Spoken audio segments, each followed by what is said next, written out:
Oye, Melsa, y Saralina ya es de la casa, definitivamente se quiso quedarse a cerrar el programa el día de hoy con nosotros. Aprovecha estos últimos minutos, nos queda un minuto, volvamos a hablar del evento de Pasadena. Claro que sí, yo estoy muy contenta con NowMedia Televisión, de que es nuestro patrocinador oficial y me dan la oportunidad de estar y ser parte de la casa de estos últimos minutos, porque ya el evento lo tenemos el domingo y estoy muy contenta con ustedes, muy buen recibimiento. Recuerden, Pasadena Center. Pasadena, sí, es en Pasadena, por favor.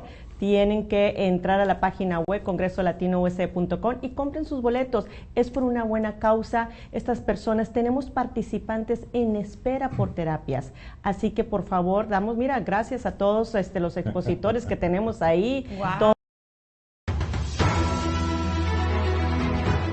Broadcasting live from Houston, from the space city to the world. You are watching NowMedia Television.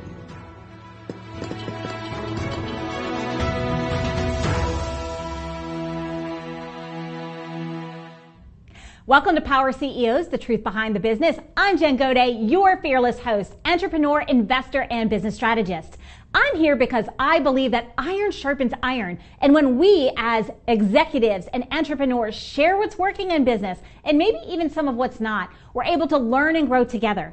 As a result, our businesses grow, and the ripple effect impacts not only ourselves and our families, but also our teams, their families, the community, and the world. So without further ado, you asked, I listened, you have asked all about AI. What is going on in AI? How do I integrate that into my business? And so on and so forth. Even some things have been like, what are the fears of AI and what jobs might be replaced? So I went ahead and found the perfect guests to answer these questions for you. I am in studio today with Rishi Patil, the CEO, and Mike Collins, the COO of Scovinen. And they are experts in technology and bridging the future of business and technology for you. Welcome to the studio, Rishi and Mike. Thank you so much, Jen.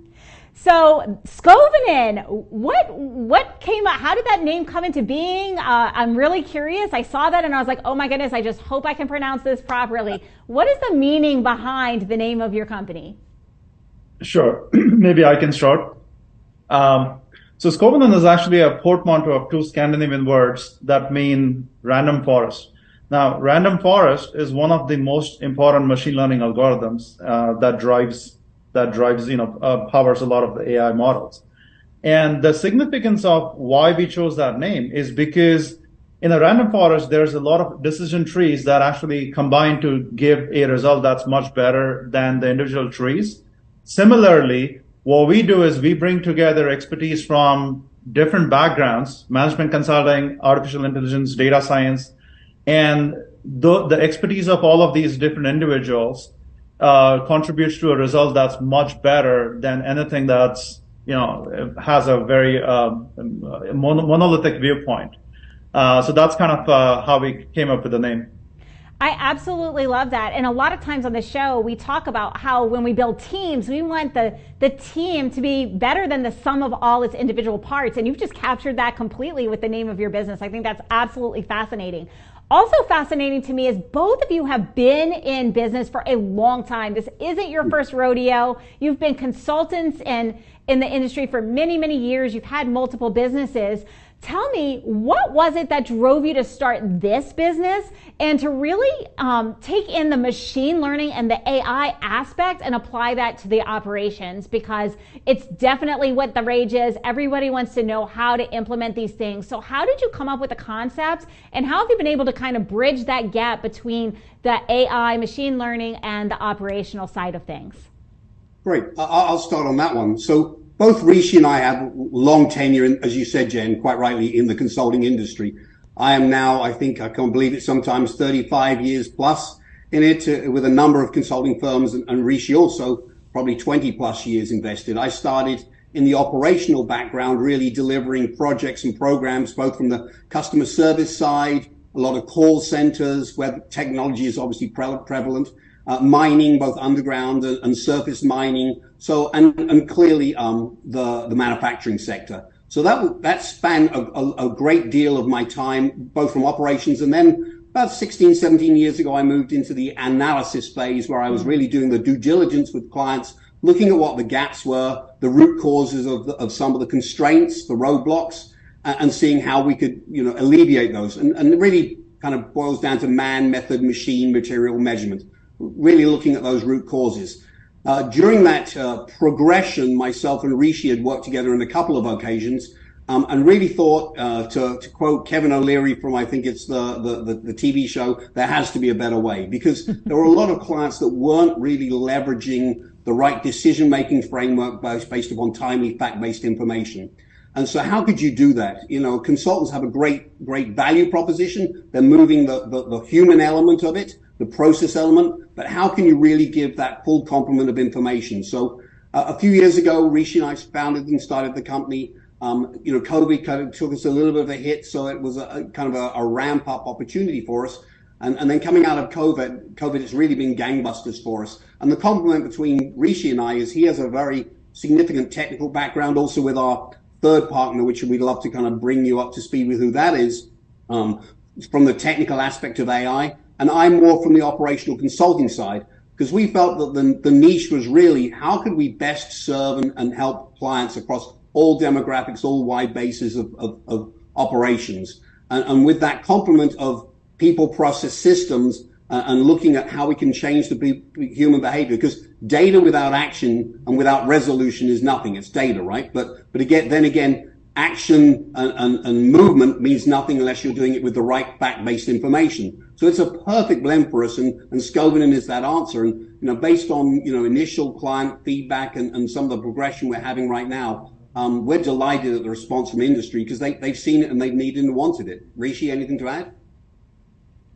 I think the only thing I'll add is basically when you look at what technology companies typically offer, they want to basically build solutions that are applicable to hundreds of thousands or millions of users. And then on the flip side, there's consulting firms that look at solutions that are one at a time, basically solving complex business problems for one company at a time. And what we are doing is kind of somewhere in between, where many of our solutions are applicable to potentially dozens or, maybe hundreds of companies, but they are very specific. So it basically helps to kind of go deeper and solve those business problems from a root cause perspective. Mm-hmm. And that's really our differentiator between, the extremes of just pure technology versus pure management consulting. I think Jen, what Rishi's really honing in on is very important for us and hopefully your viewers. Is for Scovinen, the answer is not one size fits all. Square hole, square peg. It really has to be bespoke. You can get off the shelf and large enterprise systems, but they require extensive commitment both in time and financially. What you really, sometimes it's like the cruise ship analogy. It's a big ship, takes a long time and a long investment. What Scovinen bring is a bespoke opportunity to look at the real root cause of the problem, come up with a custom design, and implement it to address that action. Yeah, I think that's absolutely fascinating. And we talk about that a lot on the show. There is no such thing as a one-size-fits-all solution. And a lot of, I'm going to speak to kind of the small business realm, right? They don't have as much spend for their technology and the digitization of their company. And they're trying to merge together different pieces, and it doesn't always work very fluidly. And so it ends up being less efficient and effective. So I totally agree with you. The bespoke aspect is so incredibly critical. And if you think about it from a consulting standpoint also, everybody has a different mindset, a different set of problems. They have a different business plan, a different solution. And so you kind of have to have that individualized attention and fit their needs. What are their needs? So I really, really like the solution that you guys have brought together because you're absolutely right. It's something that is needed. So I would love to ask the next question, because this is a hot question that comes up. It comes up with my coaching clients. It comes up in the businesses that I invest in. It comes up with the people who are interacting with me with regards to this show. We are afraid of what might happen if we turn over our processes to artificial intelligence. And as you are well aware, it's been all over the news. We had everybody signing that petition to kind of halt and put some guardrails. We've got people concerned about automated weapons. I mean, everybody has seen Terminator at this point in time. So there's this in this innate fear that a lot of entrepreneurs have, specifically with how far does this go and what control will it take away from me as the decision maker, and how much should I release? So can you guys speak a little bit to that? Because in my experience, and you guys have equally a very impressive consulting background, a lot of times the entrepreneur is the bottleneck. so it's a logical fear, but it's also something that's an awesome solution to our own bottlenecks. So if you could speak to that, I would really appreciate that. Absolutely. So perhaps, I should start with how we actually start engaging with the clients, right? The first thing we do is get to the root cause of basically the business problem that a particular client is trying to solve. And that's where we start from. So we don't essentially come in and say, we've got a magic solution or a magic bullet that's going to solve all of your problems. We essentially start with the business problem, get a deep understanding of what they're trying to achieve, and then and only then we bring the relevant technology or AI solutions to come to bear on that problem. So what that does is basically it limits the scope of what AI solution we are bringing and how we are actually implementing it in the context of solving that business problem. So it's not a generic, it's an artificial general intelligence that's going to take over the entire company. It's not that. It's essentially how do we really enhance what individuals in the company are already doing, and it becomes an aid to getting operational insights quicker, better, faster, and it's not essentially replacing anyone. So that's kind of, and that's our viewpoint, that AI should be just like many technologies in the past should be brought in to actually help people in the companies and not essentially take over from them. Right, better, faster, more efficient. Yes, absolutely. Mike? So great points, and I build on that. Again, it brings to Scobin's business model. I think one of the critical factors to get that participation, engagement, understanding, and velocity is to really be, you mentioned about our team. We don't consider it our team. We consider the clients as an extension of our team and we of them. And I think that comes from our background of operational consulting, where you don't do it to someone, you do it with. Otherwise, there's no conceptual, mechanical, and long-term compliance and understanding, right? And therefore, there's no sustainability. In order to get sustainability, you have to participate with the client. So to waylay those fears that you mentioned, which happen, is how am I going to get started, or what's it really going to do or impact my business? Participate with them. Let them understand. Coaching is a fundamental part of it as well, because a consequence of AI will be job displacement. Reallocation of resources. So unless you're right there from the grassroots training them, you're not there just bringing in a technical solution and forcing it down that pipe. You really have to be participating with the client, showing them the value proposition of here's the information in a timely manner. Okay, so what? Now, what are you going to do with it? One of the jokes I always say to people, it's written here in somewhere in my office, is if you give Rain Man a Ferrari, you'll just get a fast accident.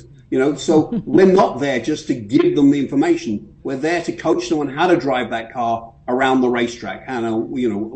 What skills do you require? Absolutely. And one of the big pushbacks that I've heard with digitization, and let's be real, digitization is the future of business. If we're not integrating with technology and we're not staying ahead and utilizing the tools that are available to us, especially in the smaller businesses, we're going to lose out to those who have a better cost structure. It's just what it is. And so to assuage some of those fears that people are having, I hear that you're working with them.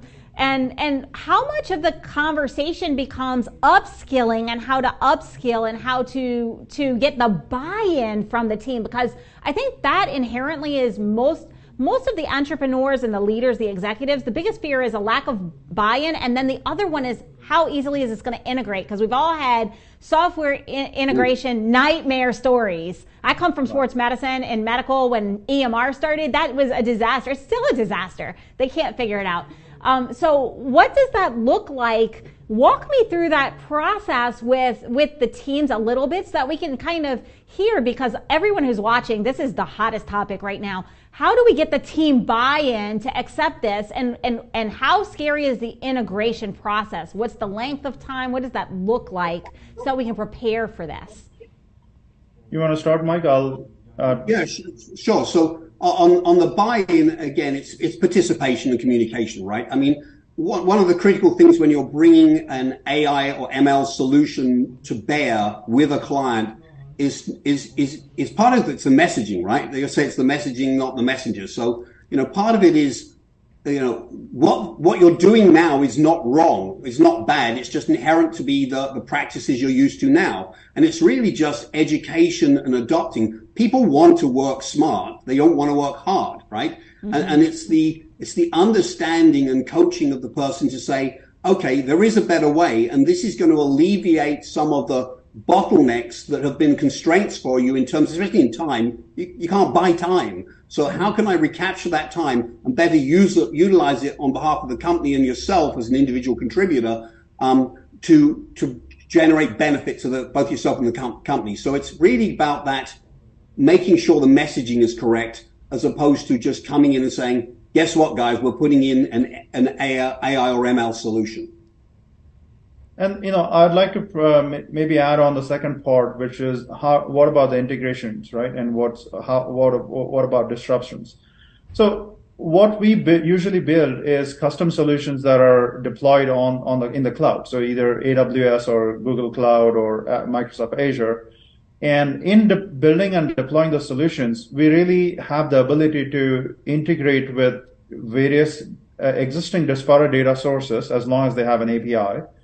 Or we also have some custom solutions that can read from things like paper. So we can extract information basically from paper-based documents or PDF documents and pull information in. So what I'm trying to say is, like, we minimize the disruption to, it's not an enterprise level. Yeah, we're going to spend 12 months integrating all of your data sources. No, these are quick deployments that allow you to integrate essentially in a matter of weeks and start seeing results in that period of time. So within 4 to 6 weeks, you're not just, it's not by the time the requirements are defined, we are already actually delivering results in that time frame.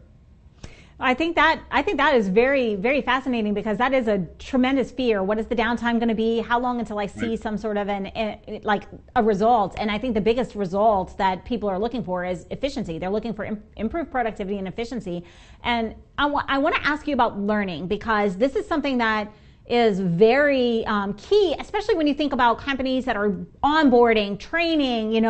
Are you guys seeing a trend towards artificial intelligence and machine-assisted learning, like simulations and those kind of things, whether it's sales teams or what have you? Are you seeing more of an uptake in that? Is it trickling down finally from the enterprise level to small businesses? Because there's a little bit of a resistance there as well, because we don't fix what's not broken. I hate that mindset, because that's a good way for you to lose your market share. But it's this general mindset that exists in a certain level of company. So are you seeing a shift in that? What are you guys seeing? Because you are real plugged in to the entrepreneurs and to the digital solution side of things.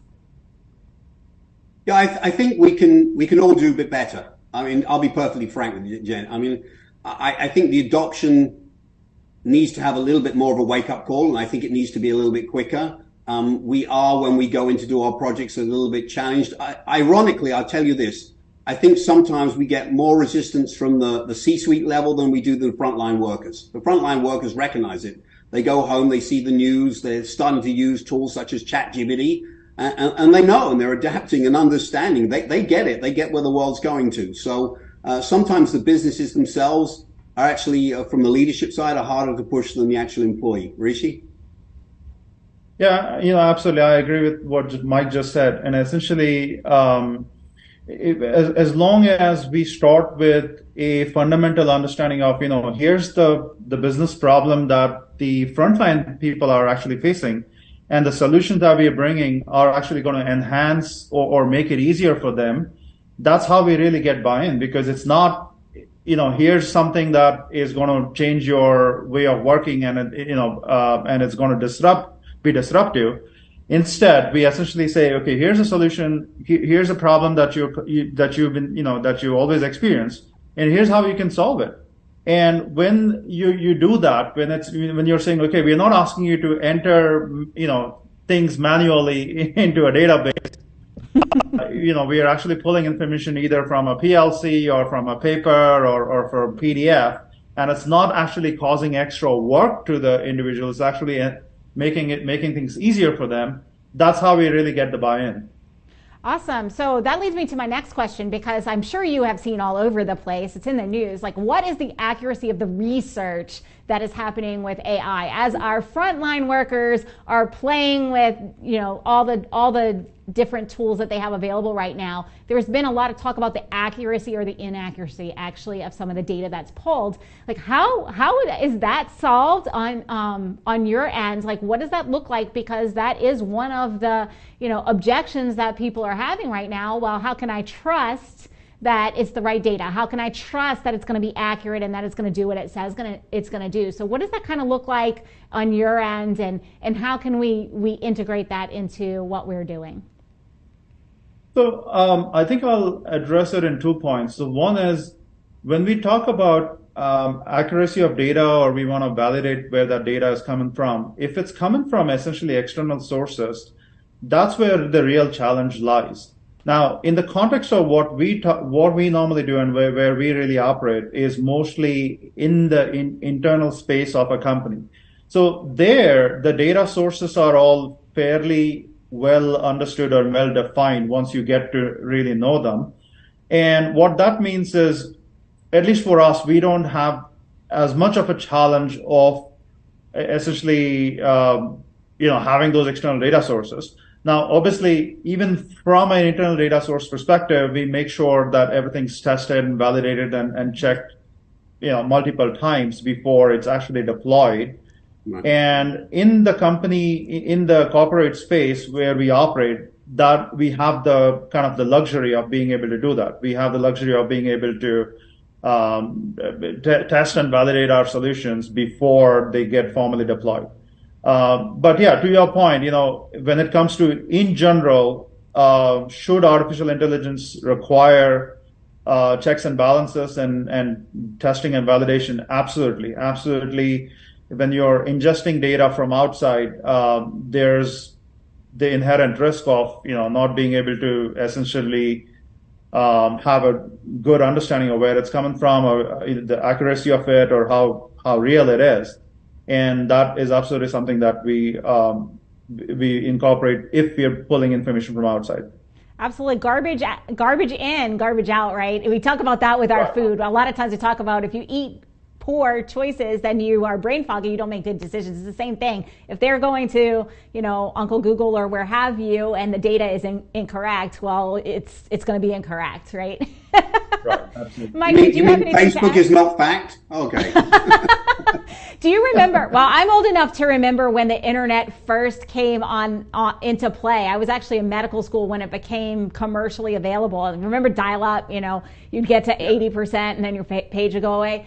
And it was a fear then. And I think there's a lot of parallels with the AI fears. Like, I'm hearing the same arguments I heard in the 90s about the internet applied to artificial intelligence. So I'm really curious, like, I'm not going to assume anything. I know I'm old, but after 35 years in consulting, are you seeing sort of the same kind of pushback, and how are you able to message it in a way that they can kind of see, the internet was not going to be everywhere, and now we can't live without it, right? So the future of AI in business, like how are y'all navigating those waters? I think so. You bring up some great points, because I did see some of the early stages of web deployment. In fact, that was my first web solutions for my first business. That was like about 20 years ago. And what we find is essentially people have the same kind of challenges, which is on one hand, there's companies that have a real requirement of these are my business problems and how can the web or how can AI help me address those, right? And on the other hand, initially, when the web was starting or now, it's still in the infancy stages of artificial intelligence deployments. And the question becomes like, how is this all pertinent to me, right? Or is this just hype? And I think the answer is somewhere in between, because like, as an example, in 1999 or the year 2000, a lot of the web was just considered as, this is Yellow Pages, just in a different medium, right? And Yep. and all of the real value of what the web could really do for you, all of the online banking and almost everything that we do today, it happens largely on the web. I mean, we are having, this interview, it's on the web, right? And all of those use cases weren't really understood well at that point in time. And it's kind of similar right now with artificial intelligence, because on the one hand, you have a bunch of consumer applications which are fairly well understood, and like those are fairly well developed. But when it comes to corporate applications or commercial applications, I think we are in the very early stages. And because of that, there's a tendency towards hype, and there's a tendency towards not really understanding how it's going to solve my problem in my company. And that's really where companies like Slovanen can help, which is, to take it down to, okay, here's a plethora of different machine learning or artificial intelligence applications, and here's your business problems that we have always traditionally solved using traditional management consulting. And now we can help them, bring those to bear on those problems. And that's how really the whole field actually evolves towards a deeper deployment and understanding of what this space is all about. Thank you so much. It was an excellent bridge, and we do have to take a brief break for commercial, but hold that thought. We'll be right back after these messages.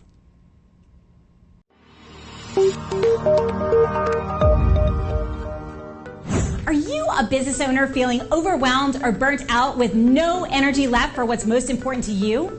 In order to effectively run your business and maximize your profits, you have got to be the best possible you that you can be. Now is the time to reclaim your energy, master your schedule, and maximize your profits so you can effectively run your business rather than it running you. It's time to become the CEO of your business and life. I'm Jen Gaudet, a business strategist and life coach. I work with overwhelmed business owners who feel stuck in a rut and depleted. I teach you how to stop doing the things that aren't making you money and start prioritizing the things that bring you energy, joy, and lasting impact. I'm a human performance specialist and an international best-selling author. I've helped countless people all over the world to learn the art of saying no, overcome their fear, and maximize their performance.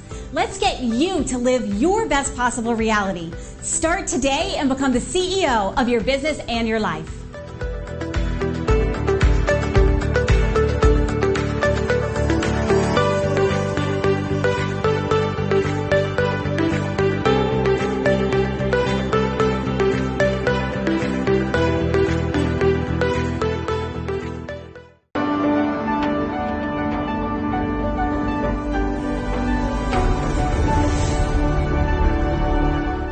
You probably already know that first impressions are never forgotten. However, did you also know the way you feel about yourself contributes to your quality of life and the opinions of others? Hi, my name is Kristen Gunderson.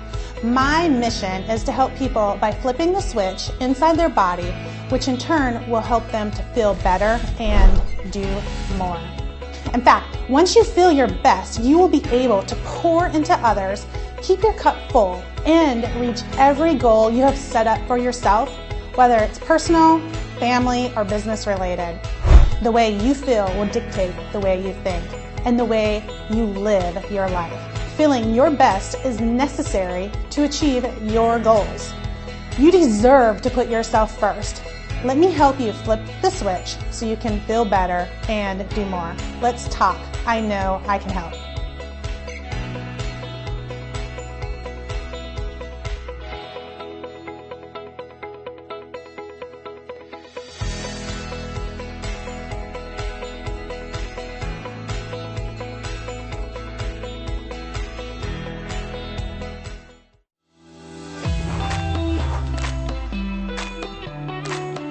Hi, my name is Elias Basabe, founder of Little Maria's Cafe restaurant in West Houston, located in 2901 Wilkers Drive, Suite 137, first floor. Here you will find a family-friendly and relaxed environment where you can enjoy a delicious homemade breakfast, lunch, and dinner. We know you need to get to work fast, and we want you to enjoy a tasty, quality, and healthy homemade food. So come and visit us for a great nutritious meal at an affordable price. We specialize in tasty breakfasts, deli sandwiches, fish, even barbecue cookouts. Little Maria's Cafe has it all. We only use the great quality of bird's head meats and products. Just like you, we love to get you up early. Little Maria's Cafe is open from 7 a.m. to 4 p.m. You can dine in with us during breakfast, lunch, or dinner, or we can have it ready for you for pickup. Visit us today on the first floor of the CMPC Center at 2901 Wilkers Drive, Suite 137, first floor. Order now at 832-667-8376, Little Maria's Cafe.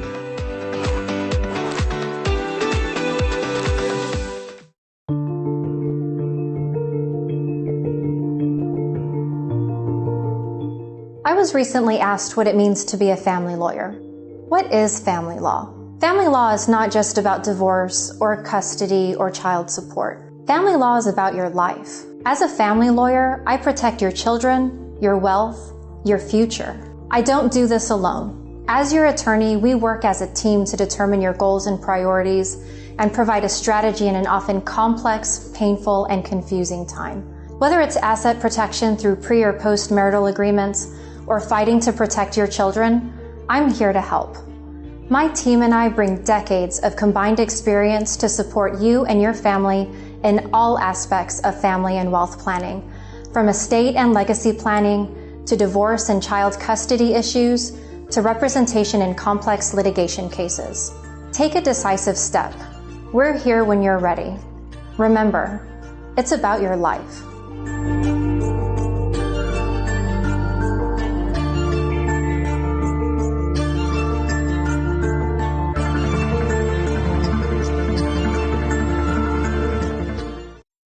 Hey, Lily says AT&T's giving everyone their best deals. Minus the air quotes. Best deals. No need to wink. Others say they give everyone a deal, but not everyone gets the best deal. Told you, the best deals are for everyone here, with a choice of plans. You were right. Is she always right? Always. At AT&T, we give everyone our best deals on every smartphone.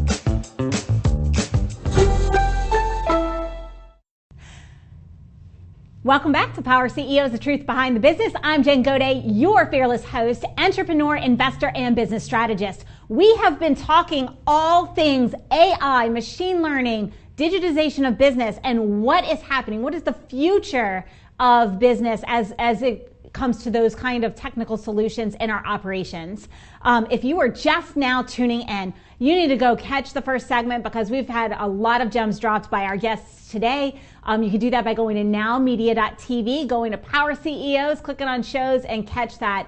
But buckle up, we're going to keep on this conversation because we have in studio Rishi Patil and Mike Collins of Scovanin, and they are giving us all kinds of good tips, advice. What does it look like overcoming our fears with regards to AI in our businesses?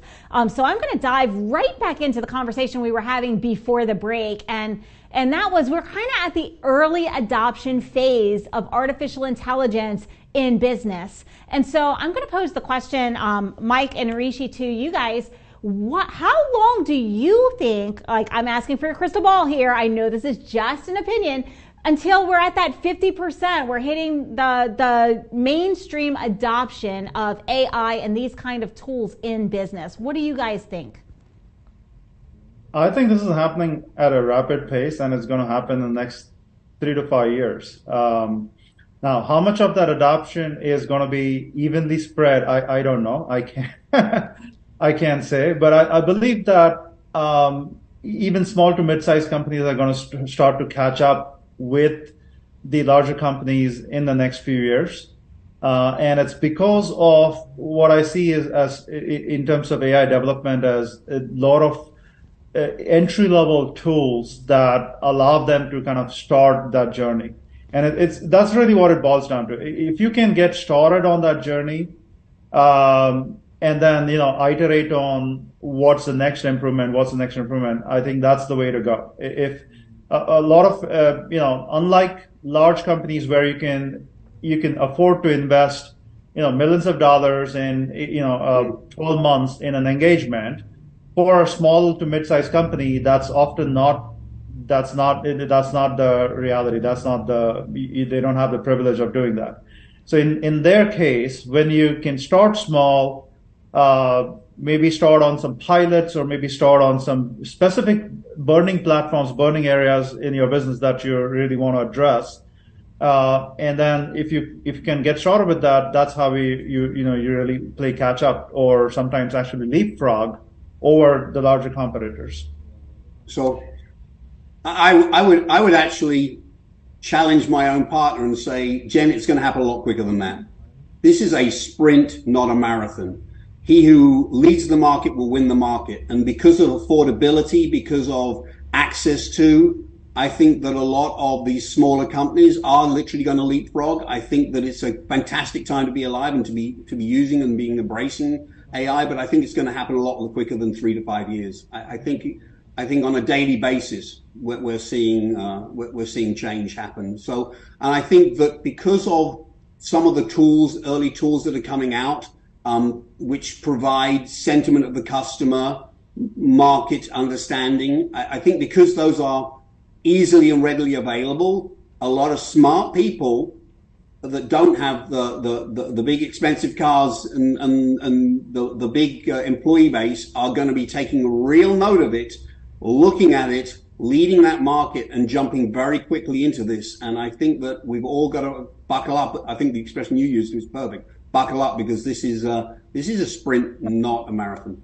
Yeah, and it's a wave that if we're not riding, it's going to crash on us, because what I'm seeing, and I'm just going to speak from my observations, is if it's leveling the playing field, it truly is giving the smaller companies a little bit more agility, a little bit better positioning to actually play in the big leagues. And I do see it kind of as a wave. And if we're not surfing that wave, if we don't have a plan and we're not implementing things in place right now, today, and getting on board, we're gonna find ourselves with that wave crashing on us. So you spoke to some of these tools, and I would love to hear maybe a couple of concrete examples specifically for the smaller, more agile companies. Like, what is a starting tool that would really help them? And I'm going to just kind of plant a seed, because one of the things that I see a lot is challenges with looking at numbers in small businesses, challenges with understanding leading versus lagging indicators, and actually applying the data to the strategy and seeing how to navigate through and adjust the strategy so that, like the game time decisions, not waiting until the buzzer sounds and it's too late.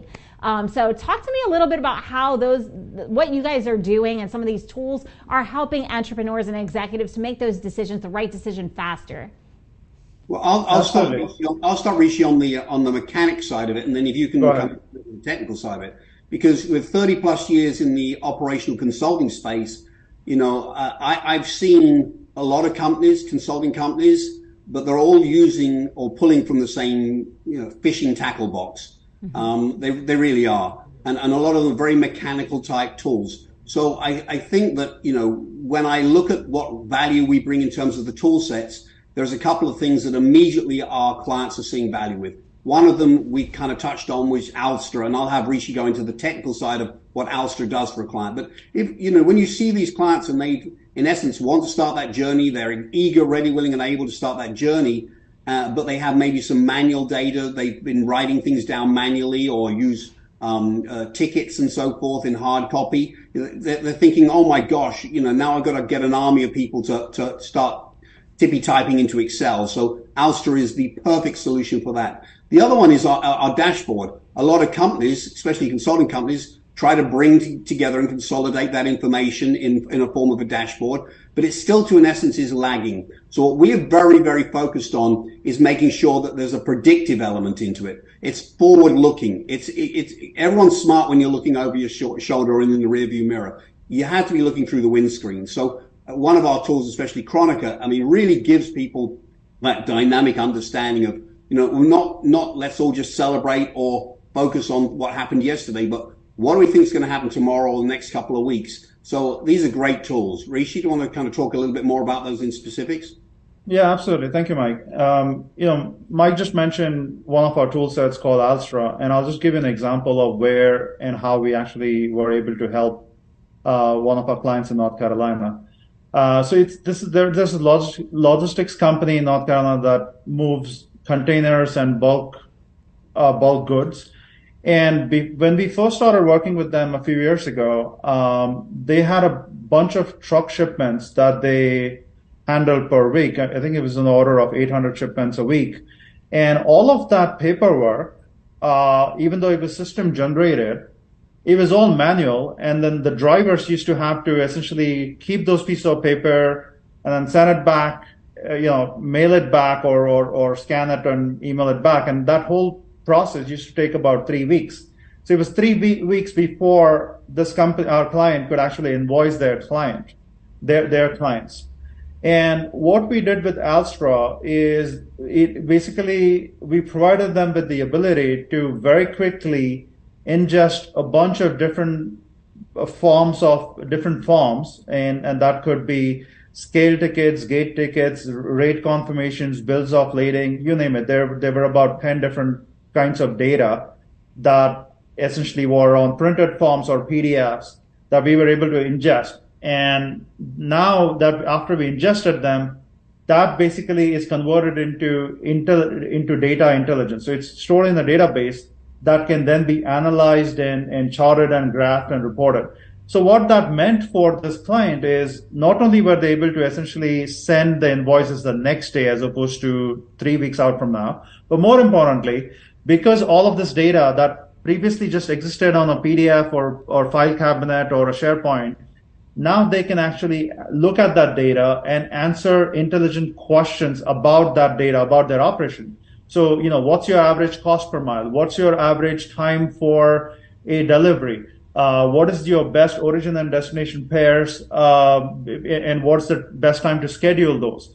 There's about, 24 questions that you can answer from the data that we just pulled from these about, 10 different kinds of forms. And this solution is, I just gave you an example for logistics, but really what we have is applicable to many different industries. You can use it for quality control in chemical companies in manufacturing. You can use it for invoices. You can use it for maintenance work orders, you name it.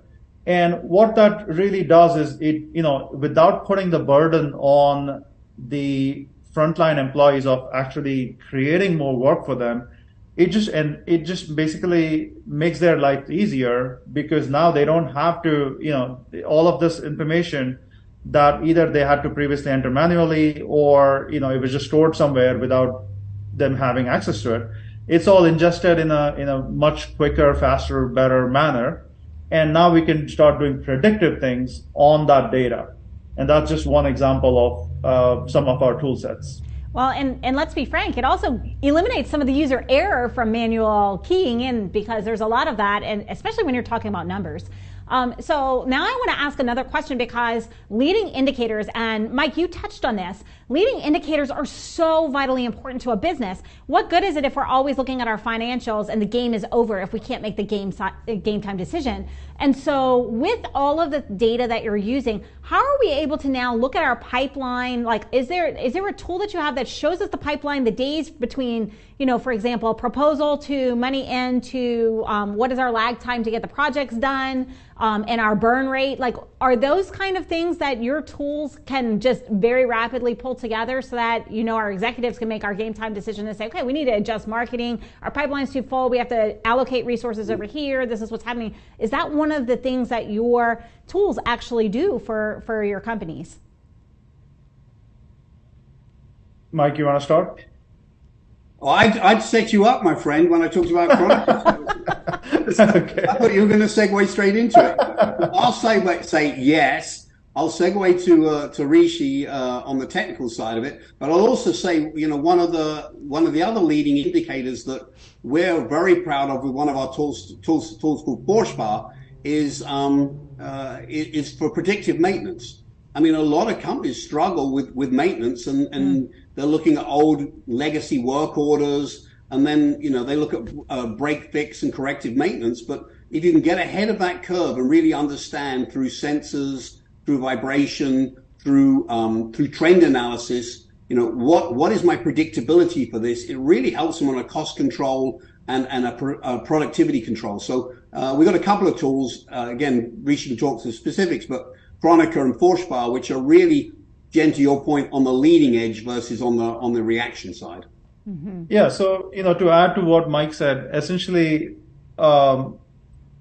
previously I talked about some of the ingestion criteria, right? We can ingest from PDF or from a PLC from a manufacturing line or from other enterprise systems. So let's talk about the outputs, or, you know, what are we doing with that data, right? That's ingested. So one is obviously just displaying information that was not easily accessible or compilable, right? That's one.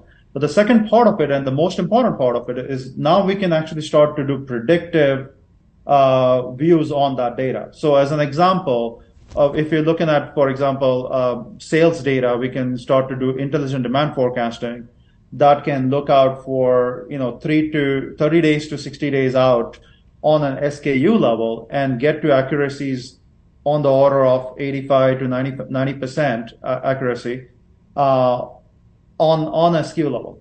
And when you do that, when you basically can get to that level of accuracy from 60% to 90%, now you need to carry less inventory. You can reduce the number, you know, you can free up working capital, you can reduce obsolescence, wastage. These are all basically the business benefits of the technical part of the insights that we provided. Another example is basically pricing optimization. So when you're looking at essentially the same data, but you're looking at, you know, the customer segments, you're looking at product segments, and just comparing it to what you required to do in the past to get to this level of output. It used to be that a pricing optimization exercise used to take somewhere in the order of 6 months to 8 months. It would be a one-time exercise, and you'd get certain output that you now go ahead and implement. With the work that we do with advanced analytics and machine learning, what we are able to do is we're able to essentially take that same sales data, trade promotions, discounts, and essentially analyze it within a matter of weeks. So it's usually 4 to 6 weeks. And from there, we can actually start to produce output that the client can start iterating and executing on.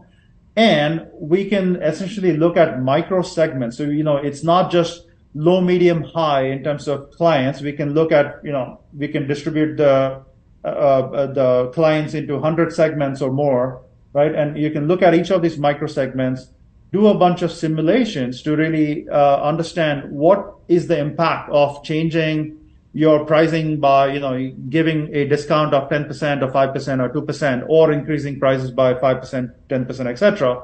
We can observe that full spectrum of what the impact is going to be on demand, and then essentially provide the results from that simulation much more in advance to actually doing any actual physical implementation in real life. So that just gives you a much better predictive understanding, and you have the ability to really understand the effect of what you're going to do before you do it. Those are just some examples of what's possible. I think, Jen, so my segue being the operational guy, is that's also why I think Scobin brings a little bit of what we call the secret sauce, because you can be as predictive as you want, but if you're in a segment opportunity such as pricing optimization, SKU rationalization, you're also dealing with folks who sometimes look at sales as an art versus a science. Mm-hmm. And coming up with that science now and using science as a driver sometimes comes with that resistance, sometimes not so passive resistance, active resistance.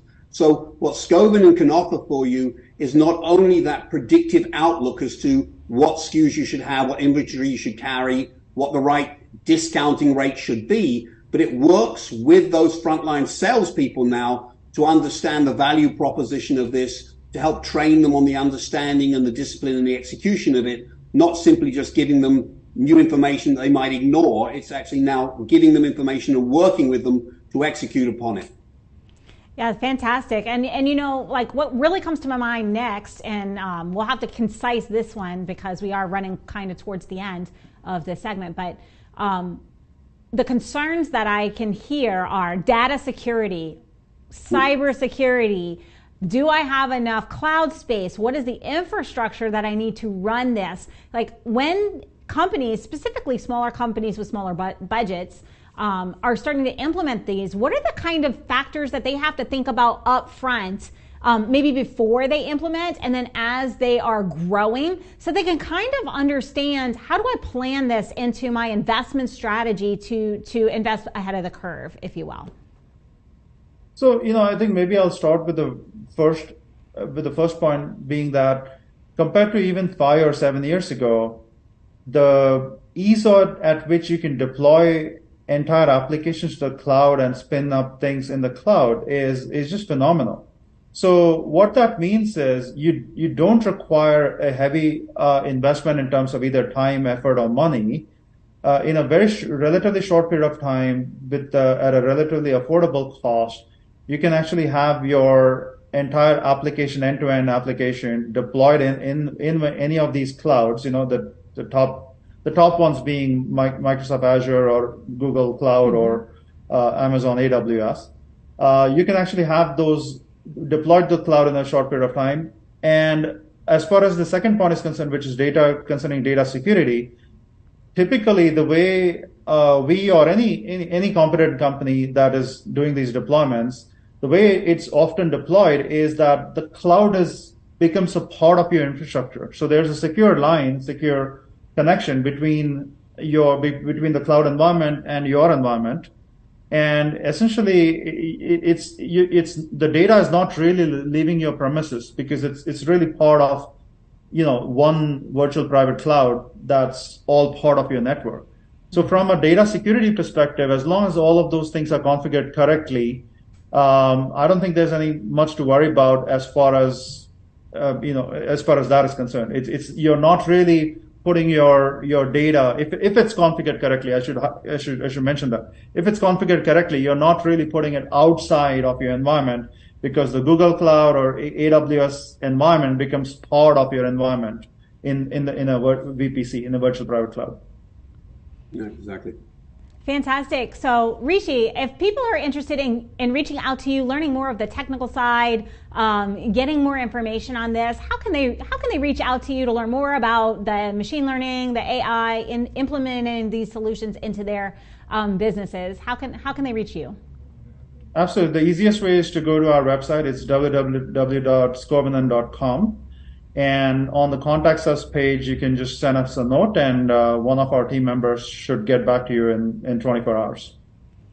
Fantastic. Mike, any other additional ways that they can reach out to you on the operational side, or if they're thinking about this and have concerns, that you can definitely walk them hand in hand to their solutions? Certainly, the phone is not dead, right? We all talk about modern technology, but you can still dial us up. So, 832-416-1992 is our number, and you can get through to Rishi and I, one of the extensions, or one of our business representatives. So, you can always reach us through that and through social media and so forth. But we look forward to helping your audience. Absolutely. And before we break, I love to leave one action step that people can take today so that they can get the ball rolling. So I'm gonna let each of you answer. if you were to recommend one action for the viewers, whether they're investors, whether they're entrepreneurs, whether they're thinking about starting up, what is that one action that you would recommend they take with regards to getting ahead of this curve, investing ahead of this curve, or implementing this in their business? And I think I'll ask you first, Mike. Thanks. So, I'm actually working on a book on this particular subject. It's really focused on the art of the pivot. So, really understanding the market and the sentiment of the customer is critically important. The action is tremendous. I have three, which is, know your market, know your customer, know your numbers.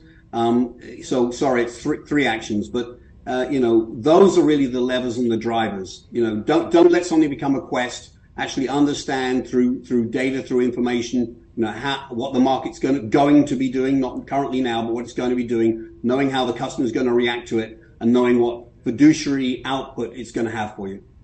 Fantastic. And no one who listens to this show has ever heard that. You're totally speaking my language. I'm all about knowing your customers, knowing your market, knowing your numbers. So thank you for that. Take action today. You heard it from not Jen, but someone else who is highly successful. Rishi, what is your takeaway action step for those who are listening or viewing today? Absolutely. So I think what I'll recommend is taking a look at not just technology from as an investment, in the sense that, I want to have artificial intelligence as part of my solutions. What I would recommend is look at the next 1 to 2 years and identify what is the business priority that you really want to address, right? Like I want more top line growth. I want to reduce cost. I want to improve my logistics. I want to improve planning, etc. And that's the best way to really start. Once you have a deep understanding of what you want to achieve, that's the way to really engage, because now you can bring the appropriate solutions, whether they are AI or analytics or something else, to bear on that problem and get the best result. Thank you so much. Thank you for both of your expertise, your knowledge, for demystifying the AI wave that we are facing today. I really appreciate your expertise. If you are watching, be sure to reach out to Rishi and Mike. They have been so generous with their time, their expertise. Thank you for joining me today. I really appreciate it. Thank you so much, Jen. Absolutely. And you, yes, you, if you are watching, if you are listening, I am speaking to you right now. Today, you just heard a lot of information. You had a lot of gems, a lot of starting points, but it's all irrelevant if you don't take action. Action is where the magic happens. Knowledge is just a small part of the equation, and then the action is what gets us into forward momentum. So what Mike said, what Rishi said, take one of those action steps and put it into practice today, not tomorrow, not next week, but today, so that you can start to generate that forward momentum. If it's, I don't even know what they were talking about, look it up. What is AI? What are some of the implications? Reach out to one of them. If it's, hey, I kind of been playing around with this and now I need to see how it fits with my plan, look at your business plan. But whatever that action is, take it today. And unfortunately, all good things do come to an end, including this show. So without further ado, go ahead and win today, win this week, and we'll see you same time, same station next week. Have an amazing day.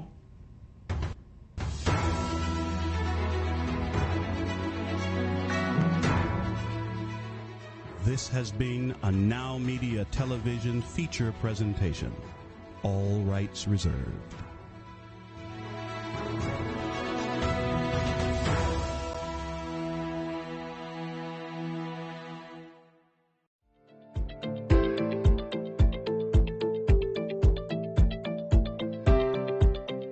Stop and think.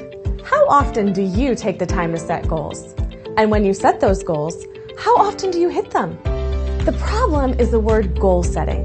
We all have goals, but goals are just wishes. Goals are what we want.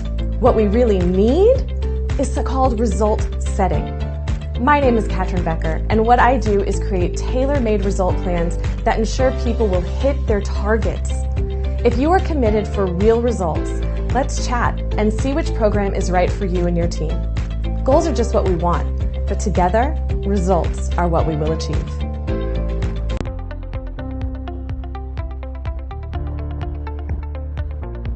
The The tax and bookkeeping team is key to any successful business. At Gunderson's Bookkeeping, our passion is to help small business owners grow, be profitable, and to prosper. We specialize in supporting small to mid-sized business owners who want to hire a full-time or even a part-time bookkeeper, but just do not have the funds. In addition, we free business owners from the tedious tasks of bookkeeping and help them focus on their business operations, their growth, and profitability. Gunderson's Bookkeeping is your business solutions partner offering a broad range of services to meet the needs of our clients. A profitable business needs accurate and reliable books, so take a strong step and call us today for your personal, no-risk consultation.